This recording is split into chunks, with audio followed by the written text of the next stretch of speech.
Al-Fatihah.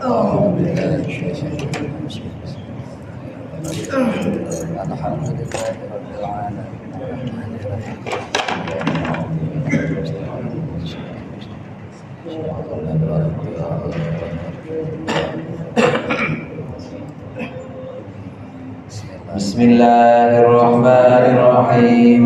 Alhamdulillahil mu'allimit tullabi wa musahhilil khairi liman yata'allamu. Thumma assalatu wassalamu ala nabi wa alihi wa sahbihi jayu'zamu. Ya Rabbana kaffir 'anna dhunubana wa walidina wa liman huwa muslimu. Nad'uka Allahumma ilman nafi'an min yawmina idhal hisabi yaqumu. Amin amin amin wa ya fattahu. Amin amin amin wa ya alimu. Alhamdulillahilladzi an'ama 'alaina bi anwa'in ni'ami wa lataifil ihsan wa faddalana 'ala sa'iri khalqihi bi ta'limil ilmi wal bayan.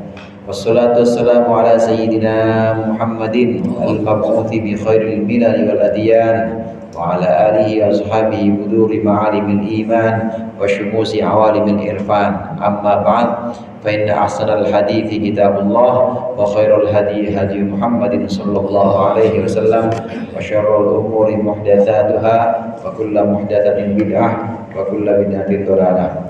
Segenap jamaah Masjid Al-Mujahidin, para ustaz, para hujjaj, hadirin sekalian yang dirahmati oleh Allah.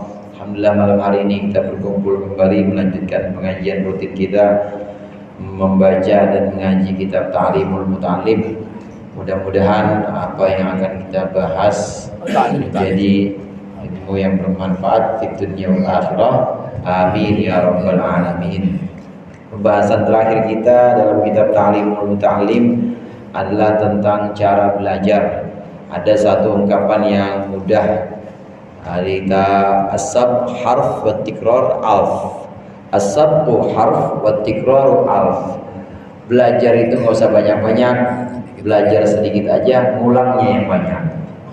Belajar nggak usah banyak-banyak, kita belajar satu kata aja tapi ngulangnya 1000 kali. Ini hanya semacam ungkapan, istilahnya kayak begitu. Nggak usah terlalu banyak, tapi saking banyaknya nggak bisa ngulang, jangan. Mendingan sedikit tapi diulang-ulang terus. As-sabqu harf wa tikraru alf.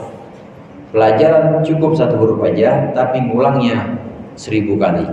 Ini sebagai perumpamaan atau sebagai satu istilahnya mending satu huruf diulang-ulang sampai 1000 kali daripada banyak 1000 huruf tapi nggak diulang. Karena tentunya yang satu kali diulang-ulang ini akan lebih melekat, akan lebih nempel dalam ingatan kita.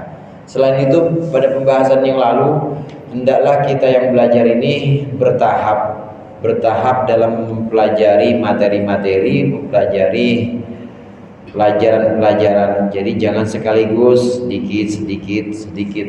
Nah, tapi ada ulangannya, artinya diulang, ada pengulangannya. Tidak hanya sekedar mencatat tapi diulang lagi, dibaca lagi. Ada cara yang kemarin sempat kita bahas. Kalau kita memang bisa mengulang sampai 5 kali dan 5 kali itu ingat, nempel, maka 5 kali. Kalau belum bisa, maka 10 kali. Contoh seperti ini misalnya. Waktu kita menghafalkan ayat Al-Quran, kalau kita dapat pertama kali idza waqa'atil waqi'ah, ini hari pertama nih, idza waqa'atil waqi'ah, maka idza waqa'atil waqi'ah 10 kali. Idza waqa'atil waqi'ah, idza waqa'atil waqi'ah, idza waqa'atil waqi'ah 10 kali. Hari kedua, idza waqa'atil waqi'ah,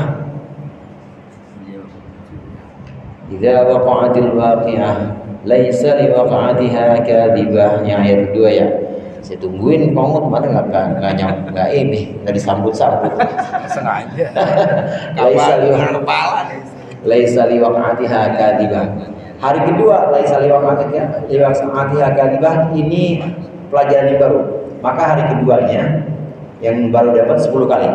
Laisa liwaqatiha kadibah, laisa liwaqatiha kadibah 10 kali. Yang kemarin yang idza waqa'atil waqi'ah 9 kali aja. Idza waqa'atil waqi'ah, idza waqa'at 9 kali. Nah, terus hari ketiga belajar lagi, dapat lagi satu ayat lagi. Khafidatur rafi'ah, yang baru dapat di hari ketiga 10 kali. Khafidatur rafi'ah, khafidatur rafi'ah, khafidatur rafi'ah. Yang kemarin jangan ditinggalin. Yang kemarin 9. Laisa liwaqatiha kadibah, laisa liwaqatiha kadibah, laisa liwaqatiha kadibah.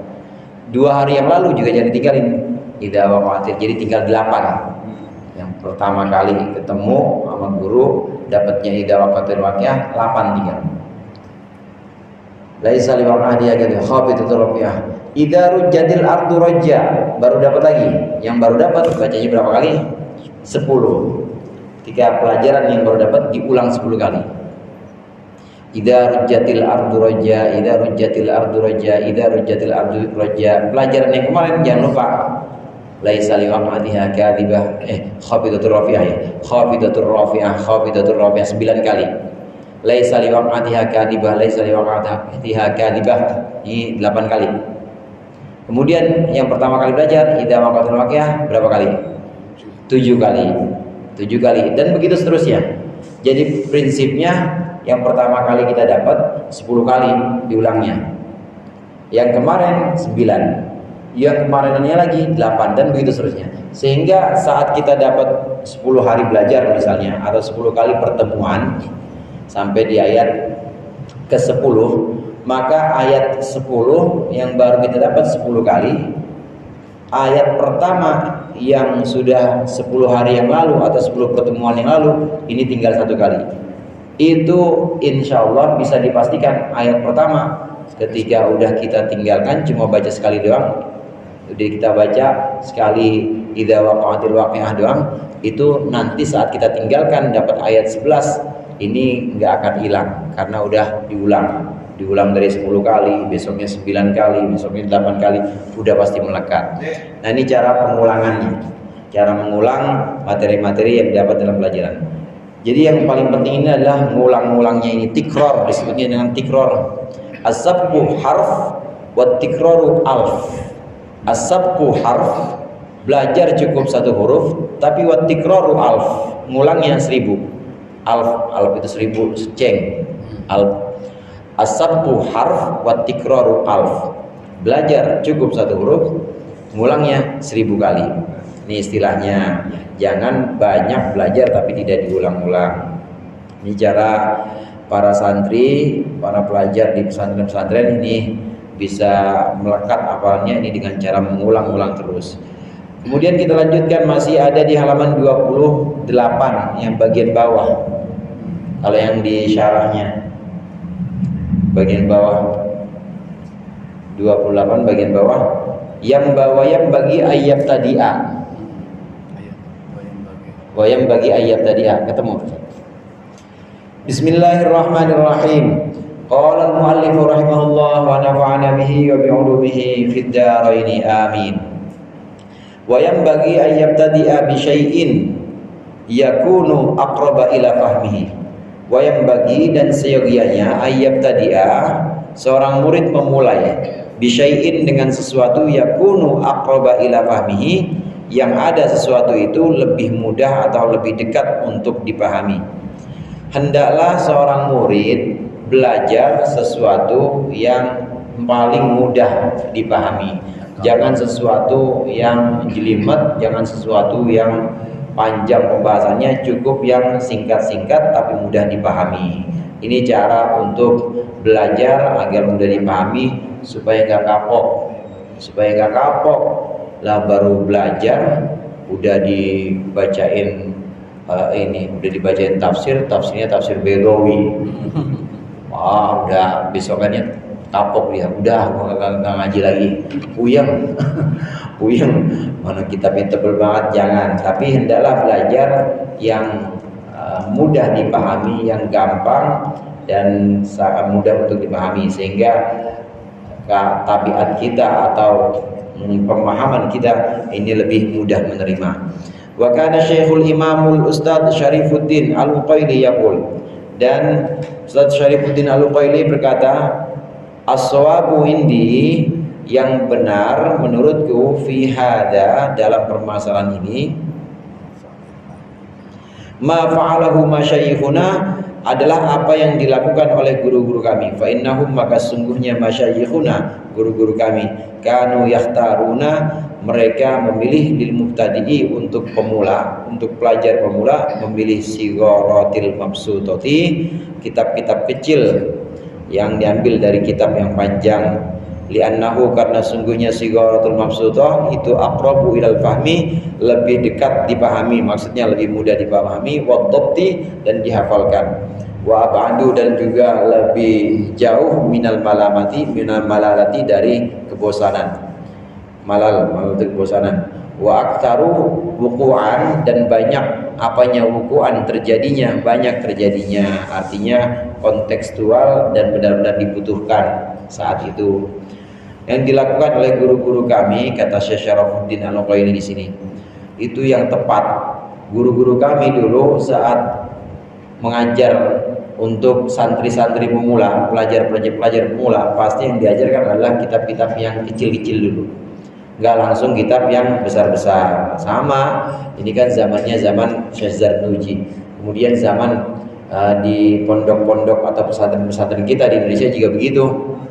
Belajar pasti kitabnya kitab yang kecil-kecil dulu, fikih, nggak langsung belajar Fathul Wahab atau Fathul Mu'in, tapi Safinah, perahu kata Kang Ajis. Safinah, belajarnya Safinah dulu, kitab yang ringkas, gampang dipahami, dan juga aktsaru wuqu'an, itu banyak terjadi atau banyak dibutuhkan dalam kehidupan sehari-hari. Safinah itu kan tentang toharoh, habis toharoh sholat, habis sholat puasa Ramadan. Zakat aja belum ada zakat, apalagi haji juga belum ada. Jadi yang sehari-hari aja, toharoh, sholat, puasa, yang langsung sifatnya itu praktis, artinya praktis, dipraktekkan dekat dengan kehidupan sehari-hari. Belajarnya untuk fikih Safinah dulu. Nanti kira-kira Safinah udah diamalin semuanya, toharohnya udah benar, sholatnya juga udah benar secara fikih, puasanya juga udah benar, maka mulai naik lagi takrib. Takrib itu matan, nanti syarahnya namanya Fathul Qorib. Insya Allah tanah bisa udah hatam tuh kemarin ya. Amin. Udah hatam kan ya? Fathul Qorib hatam. Takribnya gua hatam. Udah sampai bab Ummul Walad, udah sampai bab budak yang punya anak dari tuannya, itu udah bagian-bagian emang udah hatam kita waktu itu Fathul Qorib. Fathul Qorib itu syarahnya takrib. Takrib ini kitab fikih yang lebih lengkap pembahasannya dibanding Safinah. Jadi bertahap, yang sifatnya kecil-kecil, tipis-tipis dulu. Ini untuk menghindarkan kebosanan kepada para pelajar, para santri, supaya nggak bosan dan supaya gampang dihafal. Memang zaman dulu itu seperti Safinah, kemudian takrib juga, itu di store, dihafal, di-storein ke gurunya. Karena memang kitabnya tipis, itu lebih nggak sampai satu juz Al-Quran lah, nggak sampai. Paling cuma Safinah itu paling cuma sepanjang surat Yasin lah, paling juga sepanjang surat Yasin itu aja. Dihafalkan, distorkan, dihafal, kemudian distorkan, begitu juga takrib. Nah setelah itu dipahami, setelah bisa terbiasa menghafal yang tipis-tipis, terbiasa memahami yang mudah-mudah, maka baru boleh naik ke tahap berikutnya. Ini fikih. Nahwu juga begitu. Nahwu jangan mula-mula belajar langsung alfiyah, jangan, tapi mulai jurumiyah dulu, al-kalamu wal lafdzul mufradul itu bilwati jurumiyah. Nanti udah tinggi, udah mulai imriti. Imriti itu sebenarnya jurumiyah, cuma lebih lengkap dan dibuat nazom, dibuat semacam syair didaktis atau puisi edukatif, puisi yang sifatnya untuk belajar, namanya nazom. Nanti naik itu boleh alfiyah atau mutamimah dulu. Iya, tauhid, akidah, bertahap juga. Jangan mula-mula langsung Jawahirul Kalamiyah, jangan. Tapi mulai dari Aqidatul Awam dulu, Aqidatul Awam. Nah, ini namanya Sigaratul Mabsutat. Ini namanya kitab-kitab kecil yang diambil dari kitab-kitab besar, namun memang sangat dekat dengan kehidupan sehari kita. Kemudian sangat dibutuhkan untuk kita pemula, untuk para pemula, dan lebih mudah untuk dipahami dan lebih mudah dihafal. Guru-guru kita dulu, termasuk yang dikutip di sini, guru-guru dari muallif ini saat memulai pelajaran untuk santri pemula, santri yang kelas ibtida, ini pasti dimulai dengan kitab-kitab yang kecil, yang pembahasannya ini sangat ringkas. Ini yang perlu diperhatikan, harus bertahap supaya tidak bosan bahas yang panjang. Tafsir juga begitu. Tafsir memang tafsir itu yang paling mudah, tafsir Jalalain. Tapi selain mudah, selain mudah komplit juga. Artinya bisa mewakili dengan tafsir-tafsir yang lain. Kalau tafsir Jalalain itu bisa baca, insya Allah tafsir-tafsir yang lain bisa. Pemahamannya lebih gampang, kemudian lebih ringkas juga. Wa yang bagi ayyu'alliqas sabqa ba'da dhabti wal i'adati. Dan seyogianya ayyu'alliqa, mencatat seorang murid. Seyogianya seorang murid mencatat as-sabqa, pelajaran ba'da dhabti wal i'adati, setelah hafal dan mengulang-ulang, kathiran, secara banyak atau sering-sering. Fa innahu, maka sesungguhnya sesungguhnya mencatat pelajaran itu nafi'un jiddan, sangat bermanfaat. Selain mendengarkan guru, tentu harus mencatat.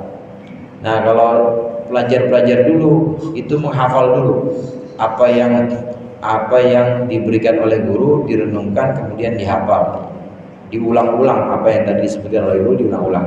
Nah, setelah mengulang-ulang dan setelah menghafal baru dicatat atau ditaklik istilahnya.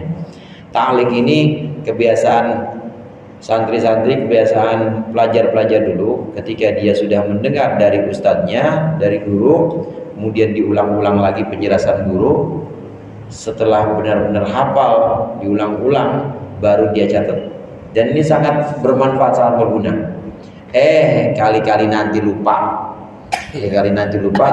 kemudian bisa dirujuk atau bisa dilihat lagi. Dulu guru ngomong apa ya tanggal ini? Oh, ini dia nih yang dibicarakan oleh guru, ini dia yang dibahas oleh guru. Karena memang kebiasaan dulu menghafal. Kitab-kitab yang kita kenal seperti kitab misalnya fikihnya Imam Syafi'i, kemudian juga banyak kitab lain, itu biasanya tulisan dari para muridnya. Murid ya, tulisan dari para muridnya. Biasanya murid yang mendengarkan, guru menjelaskan, murid mendengarkan. Nah, itu sambil dicatat, sambil ditulis. Namanya taklik. Ada beberapa kitab yang karena catatan muridnya ini banyak, nanti muridnya memang banyak yang ngaji, maka kadang-kadang naskahnya beda. Kalau kita belajar kemarin itu Fathul Qorib, matannya namanya takrib, itu sering disebutkan wa fi ba'din nusakhi, dalam sebagian naskah. Dan dalam sebagian naskah ini artinya memang ada banyak naskah takrib, karena yang nyatet bukan cuma satu orang, yang nyatet muridnya banyak. Yang sampai kepada era modern, artinya bisa ditemukan manuskripnya, bisa ditemukan tulisan-tulisan kunonya. Nah, itu yang bertahan, yang umurnya masih bertahan dan bisa dibaca. Nah, itulah yang kemudian dijadikan bahan dasar untuk penerbit. Nah, ini pun ada beberapa naskah. Ada naskah A misalnya, kemudian naskah B. Oleh karenanya banyak perbedaan-perbedaan. Sebagian naskah disebutkan seperti ini. Jadi ada perbedaan pencatatan dari murid-murid mu'alif atau murid-murid pengarang. Nah, tapi memang para murid waktu itu memang menulis. Demikian juga kita saat kita belajar, hendaklah kita ini menulis, mencatat apa yang dibicarakan atau yang dijelaskan oleh para guru. Nanti di rumah dibaca lagi, sama kayak orang sini ya. Di rumah dibaca lagi kan ya? Tinggal aja. Catat, kalau nggak dicatat direkam, Kalau nggak direkam juga, saya rekamin. Direkam, didengerin lagi. Ini mengulang-ulang. Bentuk catatannya bisa catatan seperti ya catatan yang sifatnya dasar atau catatan yang klasik lah. Yang gede-gede nyatetnya jangan kecil. Kemudian bisa juga kita mencatat dengan merekam, kemudian di rumah dicatat lagi, ada seperti itu. Wartawan juga begitu, biasanya direkam dulu, habis direkam baru ditulis ulang. Kemudian di sini wala yaktubul muta'allimu syai'an la yafhamuhu, dan janganlah menulis siapa al-muta'allimu, orang yang belajar. Seorang murid, seorang yang belajar, janganlah dia menulis syai'an, sesuatu, la yafhamuhu, yang dia tidak memahaminya. Fa innahu, maka sesungguhnya itu menulis tapi enggak paham, yurithu kalalatat tabi'i, itu akan menyebabkan capeknya tabiat atau capeknya hati, capeknya pikiran. Wa yudhibul fatonata, dan juga bisa menghilangkan kecerdasan. Wa yudayyi'u awqatihi, dan bisa menyia-nyiakan, membuang-buang waktunya muta'allim, waktunya murid. Kita sebagai murid, pelajar, santri, jangan nulis sesuatu yang kita belum paham.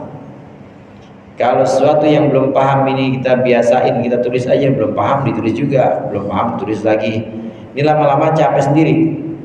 Capek sendiri, begitu pengen baca, belajar sampai kamar, sampai kobong ya. Sampai kobong pengen belajar, ngeliat lagi, ini apaan sih maksudnya guru nih? Malas dah, lempar lagi aja sama dia. Orang nggak paham. Jangan menulis sesuatu yang tidak dipahami oleh kita sebagai murid. Murid jangan nulis sesuatu yang dia nggak paham. Kalau mau nulis, tulislah sesuatu yang dia pahami, meskipun sedikit. Yang penting sedikit dia paham, kemudian diulang-ulang, daripada banyak dia nggak paham. Karena tabiatnya tabiatnya diri kita, semua manusia itu kalau disuguhin sesuatu yang sulit-sulit, itu pasti akan capek. Nggak paham dia, mencatat tentang masalah-masalah furu'iyah, atau mencatat tentang masalah-masalah khilafiyah yang ada pada akidah, pada tauhid. Bagian-bagian akidah, ada akidah yang jumhur ulama, jumhurul mutakallimin, Ahlussunnah wal Jamaah, ini ada yang mengatakan bahwa Allah itu sifat dan juga sifatnya dan zatnya ya satu. Nah kemudian menurut pendapat lain, menurut Mu'tazilah ya Allah tidak ada sifat pada Allah, karena kalau ada sifat berarti itu menduakan Allah. Ya ada Allah juga, ada sifat juga. Nah yang seperti ini kan sulit dipahami. Untuk yang sulit dipahami, untuk pemula, dicatat, puyeng sendiri sampai kamar puyeng, akhirnya nggak belajar lagi. Jangan dicatat sesuatu yang kira-kira dia tidak paham. Selain itu udah capek, selain itu nanti hilang kecerdasannya, karena kalau nggak biasa dipakai pikiran atau otak kita, hadirin, kalau tidak bisa biasa dipakai, maka itu akan sia-sia atau akan pasif, jadi tidak akan berfungsi. Karena nggak paham yang tadi dia catat tuh ya. Awalnya nggak paham, ya. Karena nggak paham akhirnya dia malas. Nah gara-gara malas kan nggak pernah diasah, hilang kecerdasan. Awalnya karena dia nggak paham, kemudian malas akhirnya nggak sempat ngulang-ulang atau nggak mau ngulang-ulang, maka ya akhirnya hilang kecerdasannya. Pikiran atau akal manusia kalau biasa digunakan buat ngapal, maka akan makin tajam dan akan sering mudah menghafalkannya. Kalau dipakai terus untuk berpikir, dipakai terus untuk merenungkan pelajaran-pelajaran, itu pasti akan terus makin tajam dibanding kalau nganggur aja. Kalau nganggur aja pikiran akal kita, ya begitu aja udah, nggak ada kemajuan. Makan, tidur, iya, belegak-beleguk, pelangga-pelongo, karena nggak pernah dipakai. Tapi kalau terbiasa, sampai rumah, tadi guru ngomong apa ya? Oh guru ngomong ini, cara-cara belajar. Satu huruf yang penting diulang-ulang, direnungkan, habis direnungkan dipahami, dicatat. Terus ntar agak malaman dikit lihat lagi catatannya, dibuka catatannya, dibaca lagi, ulang-ulang. Semakin kita sering memfungsikan akal kita, pikiran kita sering kita pakai aktif, maka makin tajam. Tapi kalau nganggur, kalau nggak pernah dipakai buat apa-apa, ya udah akhirnya tumpul. Jiro itu Ya. Jiro bisa aja ditaruh. Iya. Bukan pensiun. Jiro. Mana jinya jiping, di kuping, jiping jiro, ji ditaruh. Besok buka lagi minggu depan. Lagi masjidnya AC lagi. Iya. Jilor. Ngaji molor maksudnya. Enak banget itu, tapi nggak apa-apa. Yang penting hadirnya aja di sini, insya Allah udah dapat magfirah, ampunan dari Allah. Karena kita ngaji itu hadirin sama seperti orang zikir. Pahalanya orang ngaji itu sama seperti orang yang zikir, megang tasbih. Astagfirullahaladzim, astagfirullahaladzim, astagfirullahaladzim. Orang yang zikir megang tasbih itu Allah janjikan ampunan. Apapun zikirannya, dia zikirannya subhanallah, alhamdulillah, itu janji ya Allah. Wadzakirin Allah katsiran wadzakirat a'adda lahum maghfiratan wa ajran 'azima. Orang-orang laki-laki dan orang perempuan yang menyebut nama Allah, subhanallah, subhanallah, subhanallah, alhamdulillah, alhamdulillah, alhamdulillah, megang tasbih atau megang tasbih digital. Sekarang zaman digital ya. Ada yang bentuknya kayak ini, cincin tuh. Pakai itu dia, itu zikir. Pahalanya banyak pahalanya. Terus apalagi yang Allah janjikan ampunan dari Allah. Nah, yang seperti itu sama kayak orang ngaji. Orang ngaji duduk aja dengerin, pahalanya sama kayak orang zikir. Dan jaminannya atau hadiah dari Allah sama, yaitu ampunan. Bahkan ngaji lebih utama dibanding zikir.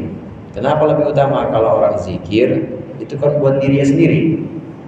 Kalau orang ngaji buat orang banyak. Yang tadi yang nggak tahu jadi tahu karena ada yang ngajarin.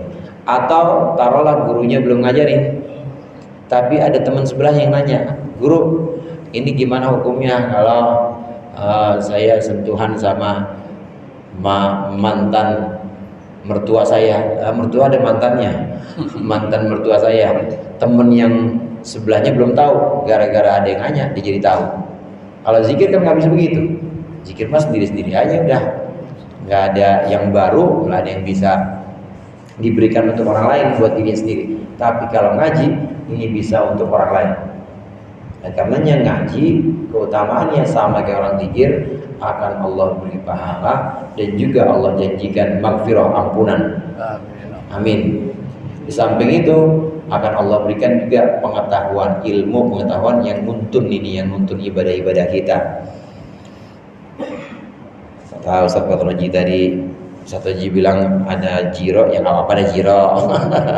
Ada jilor, nggak apa-apa jilor juga, datangi aja insya Allah dapat magfirah itu, amin. Wa yudhibul fatona wa yang bagi ayyajtahida fil fahmi minal ustadi au bit ta'ammuli wa tafakkuri. Wa yang bagi dan seyogianya ayyajtahida bersungguh-sungguh seorang murid fil fahmi dalam memahami minal ustadi, memahami dari ustad, au bit ta'ammuli atau dengan merenungkan, angan-angan merenungkan, wa tafakkuri dan tafakkur, mikir, wa kathratit tikrari dan banyak mengulang-ulang. Fa innahu maka sesungguhnya itu memahami dari ustad, mengulang-ulang. Atau bisa juga fa innahu maka sesungguhnya perkara idza qalla sabtu wa kathurat tikraru, ketika sedikit belajar, pelajarannya sedikit, wa kathura dan banyak apa tikraru, mulangnya, wa ta'ammulu dan angan-angan atau perenungannya, maka yudraku bisa didapat ilmu atau pelajaran, wa yufhamu dan bisa dipahami. Cara kita sebagai seorang murid santri, cara untuk memahami tentu harus ada kesungguhan memahami pelajaran. Yang pertama bisa secara langsung, guru lagi jelasin dipahami, dengerin, benar-benar dengerin, dipahami. Cara pertama. Cara yang kedua, selesai dengerin langsung dari guru, balik ke kamar atau balik ke rumahnya masing-masing, ini direnungkan lagi. Ta'ammul ini direnungkan apa yang tadi disampaikan oleh guru. Tadi apa aja ya syarat-syaratnya mandi wajib, tadi apa aja ya rukun-rukunnya haji dan umroh, diulang-ulang lagi, direnungkan tuh seperti itu. Terus direnungkan, diulang lagi, direnungkan, diulang lagi. Makin banyak diangan-angan atau direnungkan penjelasan guru, kemudian juga makin banyak diulang, maka makin melekat dan makin nempel itu pemahaman ilmunya. Sering-sering diulang, sering-sering direnungkan penjelasan-penjelasan dari guru. Ada dua cara di sini, bisa dengar langsung dan dipahami di tempat. Bisa yang kedua yaitu dengan cara merenungkan kembali ketika gurunya sudah tidak ada atau sudah tidak di majelis, di masing-masing tempat merenungkan pelajaran-pelajaran yang tadi disampaikan oleh guru. Ini dua cara yang prinsipnya adalah dengan mengulang-ulang. Karena pelajaran meskipun sedikit, tapi kalau terus diulang-ulang dan terus direnungkan, ini pasti akan nyangkut dan nempel dalam akal kita, dalam pemikiran kita. Qila hifdzu harfain khairun min sima'i wiqrain. Hifdzu harfain, menghafal dua huruf, khairun lebih baik, min sima'i wiqrain, daripada mendengar dua karung. Jadi ada dua huruf, sama wiqrain itu dua karung, dua pikulan, wiqrain. Wa fahmu harfain, mahamin dua huruf, khairun min hifdzi wiqrain, lebih baik daripada menghafalkan dua pikulan. Ada tiga di sini saudara. Yang pertama ada memahami, yang pertama ada mendengar. Yang pertama ada mendengar, tahap awal mendengar. Yang kedua menghafal, yang ketiga memahami. Yang paling bagus memahami. Mendengar ini tingkat awal. Ini yang namanya jibing nih. Mendengar. Nah, tingkat berikutnya kalau memang mau dan sungguh-sungguh, ini bukan hanya mendengar tapi menghafal. Tingkat berikutnya yang bagus lagi, bukan hanya menghafal saja tapi juga memahami. Maka makalah ini bisa diartikan menghafal dua huruf ini lebih baik daripada dengerin dua pikul. Ngapalin dua huruf lebih baik daripada dengerin dua pikul. 2 jam didengerin tapi nggak ada yang diapalin sama dia. Ini lebih baik dua huruf aja, istilahnya aja dua huruf itu maksudnya. 2 ayat aja tapi dia hafal. 2 ayat aja dia belajar tapi dia hafal. Inna a'tainakal kautsar fasholli lirabbika wanhar. Itu tapi diulang-ulang terus hafal. Dibanding dengerin doang sampai 2 jam tapi nggak ada yang dihafal sama sekali. Mendengar dua huruf, menghafal dua huruf ini lebih baik daripada mendengar dua pikul atau dua karung. Nah, kemudian memahami dua huruf. Memahami dua huruf lebih baik daripada menghafal dua pikul. Maksudnya memahami dua huruf, memahami pelajaran sedikit, ini lebih baik daripada ngapal cuma nggak paham. Hafal doang tapi nggak paham. Meskipun demikian hadirin, tetap hafalan itu harus harus disetor atau diwajibkan pada para santri. Tetap wajib ngapal dulu supaya santri itu bukan cuma jiping, supaya santri itu bukan cuma dengar. Karena yang paling dasar dan yang paling ini rendah itu cuma dengar doang, nggak ada yang dihafal. Maka harus naik dihafalin sama santri. Ngapalin, paham nggak? Yang lu hafalin toh nggak paham, nggak apa-apa, hafalin aja dulu. Nanti dikit-dikit yang tadinya satu kitab itu dia cuma hafal doang tanpa paham, nanti dikit-dikit dia paham karena harus dijelasin sama gurunya, dijelasin satu baris, kemudian dipahami, dihafalin. Lama-lama satu kitab itu bisa hafal dan paham sekaligus. Yang paling tinggi ini adalah pemahaman. Jadi tingkatnya mendengar, kemudian menghafalkan, memahami. Paling bagus itu memahami, bisa paham satu kitab itu cakep banget. Atau kalau enggak bisa hafal satu kitab. Atau kalau nggak bisa juga ya udah dengerin satu kitab dah. Dengerin aja.